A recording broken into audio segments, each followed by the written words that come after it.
बिलावल जरदारी भुट्टो ये भूल रहे कि उनकी माँ को किसने कत्ल किया, जो आतंकवाद की एक विक्टिम रही है। उनकी बेनज़ीर भुट्टो साहिबा की मौत के बाद 130 लोगों की मौत हुई। भाई जब 26/11 और पठानकोट के बाद मिलकर ही किए थे तो क्या हासिल हुआ? आपने तो रिवॉर्ड कर दिया, बचा लिया उन तमाम दहशतगर्दों को।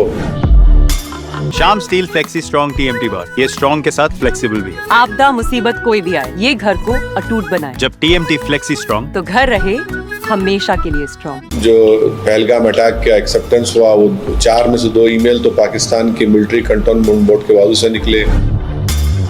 पाकिस्तान हमेशा हर तरह अटैक इंडिया में कराता है, उसके बाद इनकार करता है, फिर बाद में जब प्रूफ निकलता है तो बोलता है हाँ ठीक है आइए बताइए, मिलके काम करेंगे।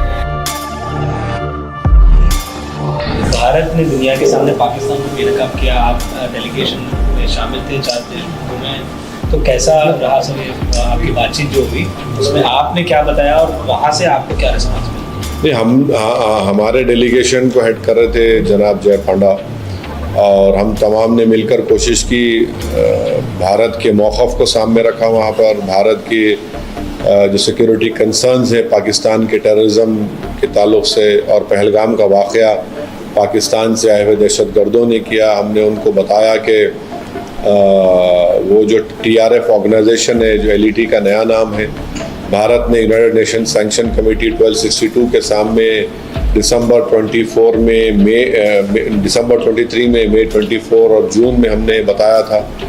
और फिर वो जो ईमेल जो पहलगाम अटैक का एक्सेप्टेंस हुआ, वो 4 में से 2 ईमेल तो पाकिस्तान की मिलिट्री कंटोनमेंट बोर्ड के बाजू से निकले। और जब वहाँ के बाज़ कंट्रीज़ के लीडर्स ने हमसे पूछा कि आप लोग बातचीत क्यों नहीं करते पाकिस्तान से, तो हमने उनको हवाला दिया। 26/11 के बाद भी हमने बातचीत की, उसका कोई हासिल नहीं हुआ। पठानकोट हुआ तो वहाँ की ISI एजेंसी को नरेंद्र मोदी की सरकार ने गलत फैसला लेकर बुलाया, कोई हासिल नहीं हुआ। पाकिस्तान हमेशा हर तरह अटैक इंडिया में कराता है। ये स्टाइल का मामला है, रूपा फ्रंटलाइन।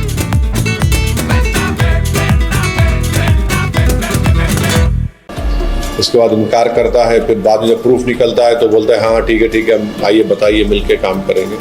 आज भी बिलावल भुट्टो ने यूनाइटेड नेशंस में जो अहमखाना बयान दिया है कि एजेंसीज़ को मिलकर काम करनी चाहिए। नहीं भाई, जब 26/11 और पठानकोट के बाद मिलकर ही किए थे तो क्या हासिल हुआ? आपने तो रिवॉर्ड कर दिया, बचा लिया उन तमाम दहशतगर्दों को। लखवी को आपने जेल में मौका दिया कि अपना बच्चा पैदा कर सके। और फिर बिलावल जरदारी भुट्टो ये भूल रहे कि उनकी माँ को किसने कत्ल किया, जो आतंकवाद की एक विक्टिम रही है। उनकी बेनज़ीर भुट्टो साहिबा की मौत के बाद 130 लोगों की मौत हुई। जिस यूनाइटेड नेशन में वो खड़े बैठ कर ये बात कह रहे हैं, उसी यूनाइटेड नेशन ने बेनज़ीर भुट्टो साहिबा की मौत के ऊपर एक इन्वेस्टिगेटिंग प्रोब करने के लिए ग्रुप को भिजाया, जो यूनाइटेड नेशंस के मुख्तलिफ ममालिक के डिप्लोमेट्स थे। उन्होंने कहा कि पाकिस्तान ने शॉर्टी इन्वेस्टिगेशन किया। आप उसको तो देखिए, अपने गिरबान में झांक कर देखिए। जब आपकी वालिदा की मौत का ऑर्गेनाइजेशन आपको नहीं मालूम, आप भारत में बैठ के उंगली उठा रहे हैं, तो अहमखाना काम कर रहे हैं बैठ कर।